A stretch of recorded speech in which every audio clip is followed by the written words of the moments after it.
So today is a very exciting and special day. I am so blessed to have Alla Liberman with us today to share some of her wisdom. Thank you, Alla, for taking time out of your extremely busy calendar. Yes, it's my pleasure to be here. It's so fun to get to speak to an audience of women and men who are interested in the empowering women. It's a big deal for me, and I hope it's a big deal for a lot of people out there. Yeah, for sure. And we're going to be talking about something today. We were talking about this a little bit offline, that there's just more a buzz that's more than normal or more than usual about board seats, acquiring them, that once you acquire them, how to really hit a home run once you're there and really serve. So we are going to touch on that. You're really an expert in that area. But before we get to that, I'm really curious. You have achieved an amazing level of success. So let's talk a little bit about what inspired you to greatness as a young person, or maybe even what was really difficult that you said, I'm going to put my head down and do it anyway. So what's a little bit about your story? So as you can probably sense by my accent, I wasn't born in the United States. I was born in Ukraine, which is, actually, I was born in Soviet Union, which the country that doesn't exist anymore. And I came here with my family as an immigrant, as a refugee, as a Jewish refugee, when I was 16 years old. And so we immigrated to Brooklyn in New York, which is a part of New York City. And I, at 16, not speaking any English, went to New York City Public High School. And it was such a non-successful high school that, believe it or not, and I don't know how much you know about educational in New York City, and we have a lot of complaints about safety and quality of education in New York City. But even with those kind of not overly high standards, that high school can then be closed for underperformance and security issues by New York City. So I show up there not speaking any English, and and this is where I realized, it's make it or break it. I just have to do it. I just have to face it.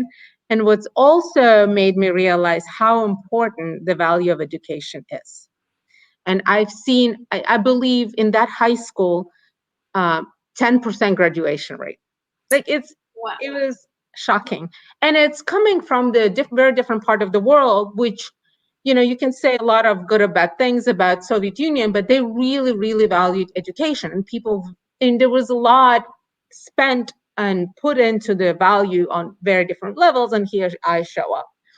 So I think just that kind of exposure and that kind of it just sort of hit me head on how hard you have to work to get out of this. And it also gave me, in a weird way, this desire to get out of this. And I promised myself, this is not going to be my future. I will be in 10% who will graduate high school, and I will go to college. And to this day, I don't know how I figured it out. I have 3 children. Look how much I helped them figure out SATs, college touring. My parents knew nothing. I barely knew anything. And somehow I figured it out. To this day, don't know how I did it. But I think that was a big inspiration, and also gave me sort of the ability to believe that I can do. Mm-hmm. And so that must have given you an immense amount of confidence. And I want to take a pause and really honor your courage, because high school is daunting enough when you're from the neighborhood. You move from across town, nonetheless, not, being an immigrant and not knowing the language. So, and that must be an inspiration for you and also for your kids. And so tell us a little bit about your journey into finance and really reaching, where did you start and what motivated you to reach really one of the pinnacles in your industry? I think so. I was always curious, and I was always asking a lot of questions. So from my high school, I couldn't afford to live on campus or go away from my family. That was not even a consideration. So I applied to 2 universities. I applied to Stern School of Business at NYU and at Brooklyn College. And I always think, well, it's interesting how different my life could have turned out. But Stern accepted me, and I commuted from home every day, well, 5 days a week. And because it was a business school, I started picking up accounting, and I graduated eventually with an accounting major. But what I've also started taking, when my language got a little better, I started picking up some other studies. And I've taken a finance course. And I thought, oh my God, this is truly, truly fascinating. I want to learn more. So I, again, by chance, applied to a number of summer internships after junior year. In fact, I started working as a teller at Chase to pay my way through college. And I ended up working for Chase in a completely other area eventually. And it's interesting, people always joke, I'm probably the only person in the history of that company that went from being a teller to managing director in Yeah. a sales and trading role. That is a great story. And my colleague used to always remind me that I used to be a teller in a very fun and warm way. Yeah. But I think it's just being curious and also being determined, and to say, okay, even though, and we'll talk about it more later, but just to say I would like, this is my goal, and I would like to do that, and this is interesting. And just because I became like this, I went to university for one reason, and something else became interesting, there's no reason I should pursue the original path. So it seems like what you're saying then is to be agile. And that can happen early on in your career or when you're in college. But I know a lot of people too that have switched mid-career or later. So I think that's a really important message, to be curious and to follow what you're passionate about, and that it might change, and that's okay. I absolutely, agility and flexibility. If I were ever said there's one mindset tool you must have, it's that. And for me, if you think about it, if you knew me more, like personally, I have a bit of an OCD. I'm very organized. Like I am very, very sort of not flexible when it comes to do a lot of things. Like the clothes in my closet, I all by color and by style. And God forbid anybody messes up with that. But when it comes to real life and decision, it's imperative to be flexible. And we see it everywhere. Listen, we talk about diversity, for example, and we talk, what does diversity mean? Diversity is working with other people and bringing the quality, right? Bringing the qualities, different backgrounds, different upbringings, to be able to be flexible, to work with people. That's a big deal too. So it's just, there's a lot to being adaptive to your environment, being adaptive to the people around you, to your university, to your organization. When you switch job or you switch careers, if you're not adaptable, I mean, we would be still, like, if we didn't adapt to emails, we'd be still, writing papers. Yeah. Yeah, and that could be problematic. So adaptability, agility, flexibility sounds like it's so important. It really helped you get to where you are today. And so, of course, we have to talk about mindset, and you touched on it a little bit. But when it comes to adaptability, but is there any other mindset that got you through high school, public high school in New York, not knowing the language, starting into business, and, because that was probably mostly men or boys in your class, to getting into finance where it's probably still mostly men. So what mindset has helped you, persevere and have influence and become a real leader, even when it's sometimes been hard? It's a great question. I think there is a lot of mindset. I think I always say to myself when I get to a situation which is hard, and I say, well, I have no choice. I have to figure it out. Mm-hmm. When I got to high school and I was alone, not speaking English, I was like, well, I have no choice. Like, I cannot go backwards. I cannot not go to high school. I cannot not graduate. So I have to figure it out. And when I got to Wall Street, and I was one of the few women, and my background was in finance, And I'm very quantitative by nature, but I never had a degree in math. And then what I ended up doing for living, actually, math was very, very necessary. My first project was a programming project, and I never programmed. And I just said to myself, well, I have no choice. I've been tasked to do. I have to figure it out. And then, it's hard work. There's no way you cannot get anywhere with hard work. When I was in high school, I would come home, and that homework that will take probably you an hour because you understood every single word would take me 3 hours because I would say there was a dictionary. And remember, we didn't have Google. So I actually had a book, Russian to English translator, and I would translate words, and then I'll remember them. And when, I had to take my SATs, I just had no choice. And I think that kind of a mindset, and I teach my kids that, don't complain. If this is what you have to do, you either have to figure it out or you fail. So don't complain. You have no choice. That is such an important message. And if I can extrapolate with that, because I'm sure you've heard before that if there's 10 boxes that need to be checked for a job, a project, or a new job, or what have you, women need to check at least 8 before they throw their hat into the arena. And men will check 3 and do what you're saying and just try and figure it out. So if I can extrapolate from that, is like, if there's something in your gut or your heart that's saying go for it, just go for it, and don't be afraid to put yourself in a position to where you have to figure it out. Absolutely. And you know what? I always say that, I made my career being a trader. So I would make decisions 20 times a day, 20 to 50 times a day, sometimes very, very quickly. And what we learn in trading is that nobody is 100% ready, and nobody is 100% right all the time.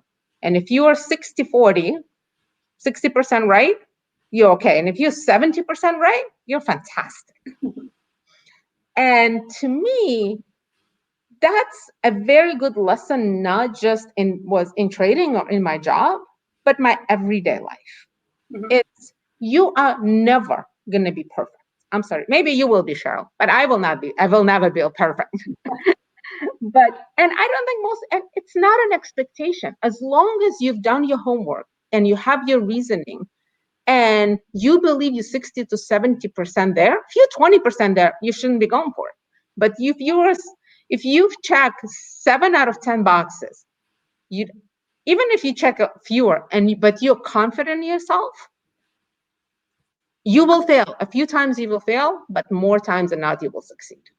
Yeah. And I think that really what the story that you told about showing up to public high school in New York and not knowing the language, I think that that is really a good bedrock or example for women to really take and run with, because their voices really need to be heard, and they don't need to be ready. Correct. They just need to decide. Correct. You need to be decisive. And do we work a little bit? Do we need to work a little harder than men? It's the reality. Hopefully it will go away.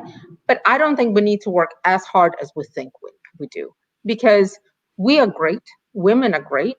They know what they're doing. It's just, for some reason, a lot of women lack this confidence to just jump over it. Just jump. And I think we should, because it pays off. Because by the time, especially now with how quick the world is moving and how everything is moving, if you just wait and keep on getting ready, by the time you're ready, it's too late. Yeah, exactly.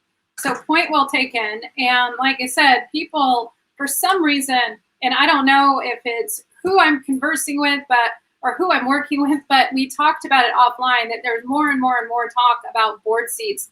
So following this theme of throw your hat into the arena, jump, figure it out, we're going to segue into not necessarily how to land a board seat, but also how to drive value and become truly a priceless board member. So yeah. Can you share a couple highlights of what you've learned and what you can share with everyone else?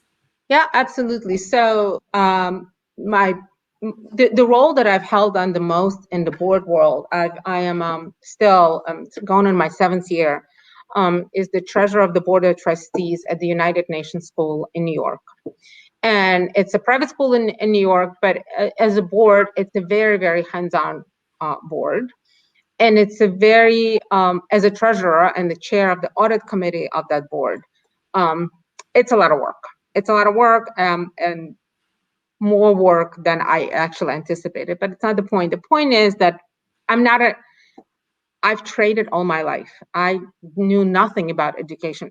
I saw the value of education, and that's why we can talk about it as well. I'm a big proponent of education. It's a big mission in my life to encourage people to get education and to make education affordable.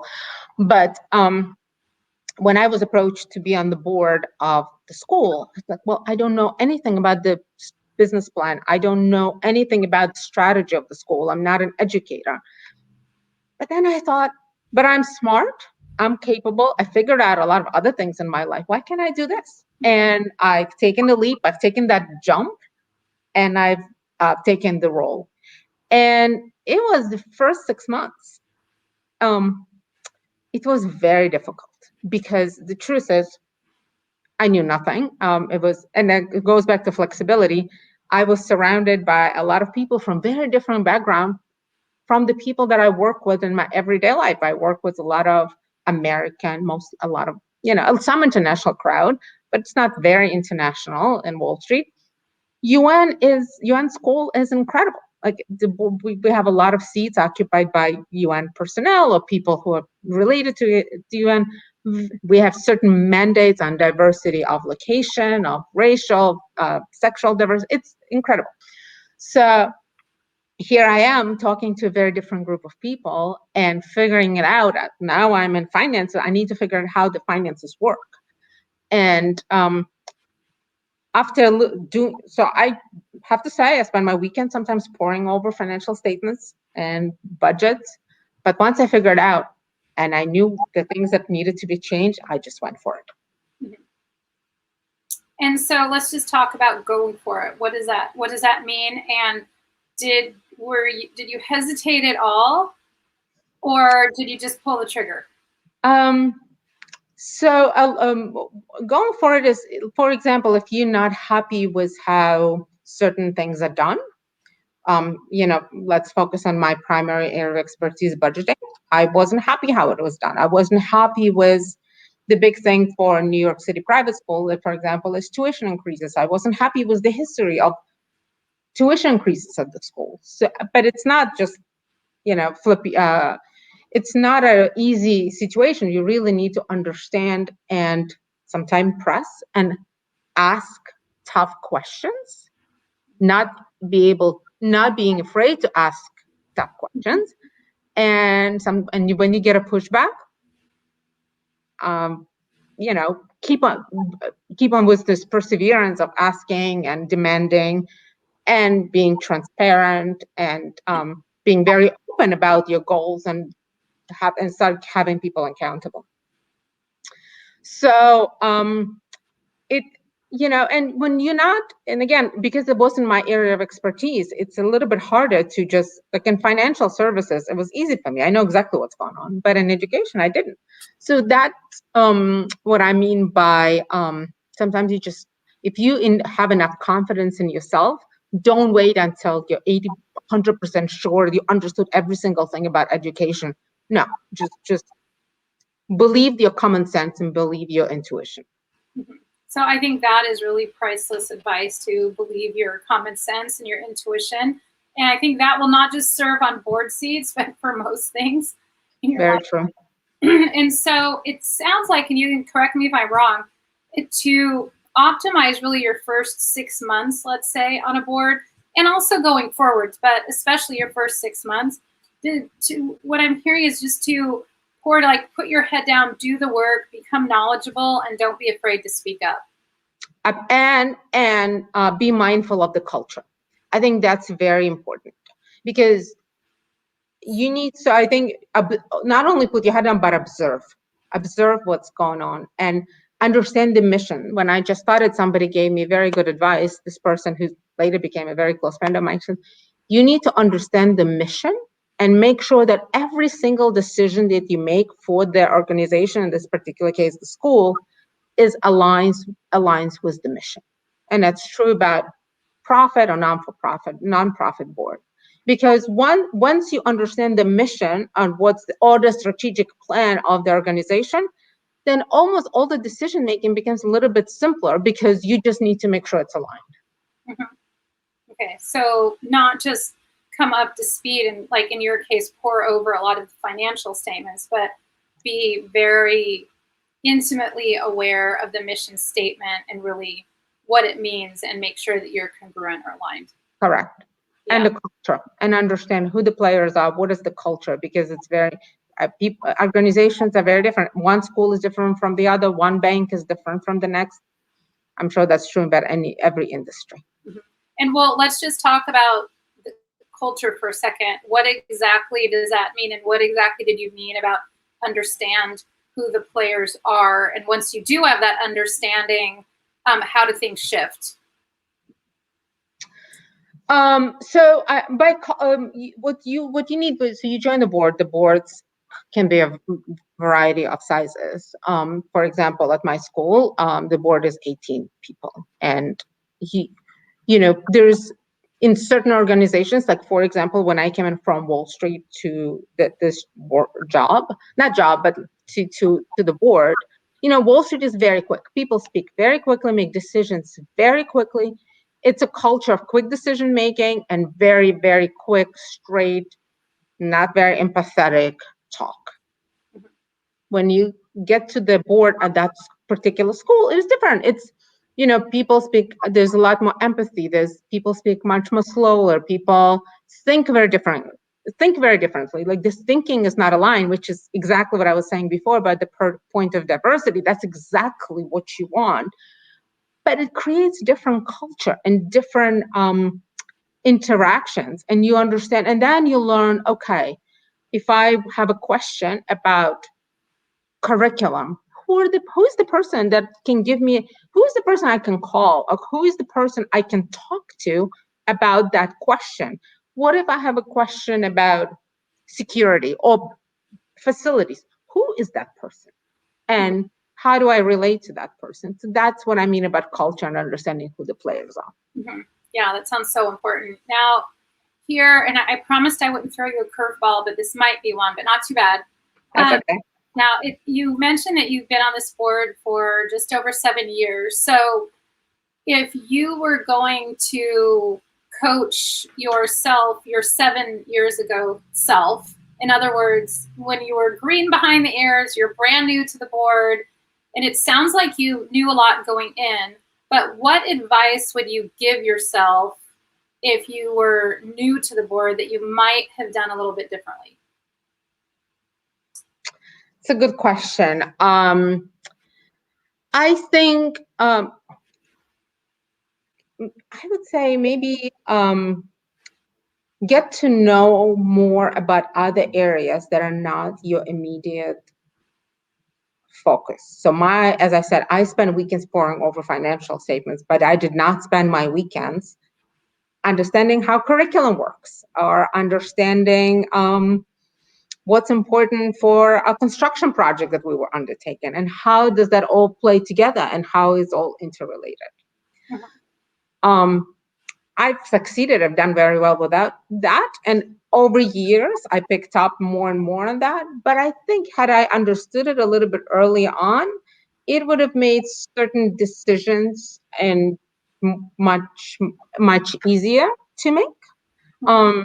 Anyway, I think not even that. I think I would have absorbed a lot more information that I have in the first year or two. Mm-hmm. Okay, so not just be focused on your particular area of expertise, which is incredibly important too, but absolutely also branch out and have a little bit better baseline knowledge of the other areas. Yes, yeah, and just learn as much as you can, because it just makes you a better board member, a better partner. You can, because there's other people who are focusing on other areas, and to be a good partner to other board members, you need to understand the areas of expertise.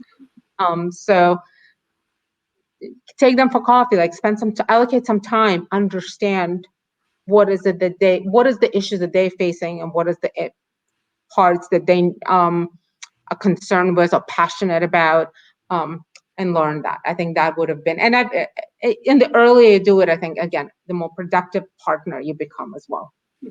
Yeah, so spend time, building the relationships and knowledge. Correct. So that sounds so important. And thank you so much for sharing these golden nuggets of wisdom that I'm sure will help women as we see more and more women and men too on boards. And is there anything that you'd like to leave everyone with so they're really sure to remember?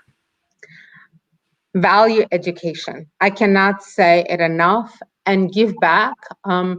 My husband and I made it sort of a mission to give back to a lot of educational purposes, and to universities, to schools, because I can see firsthand what a difference education makes in one's life. Like I was, today's 19th, May 29th, 10 days from now is going to be 30 years since I came to this country.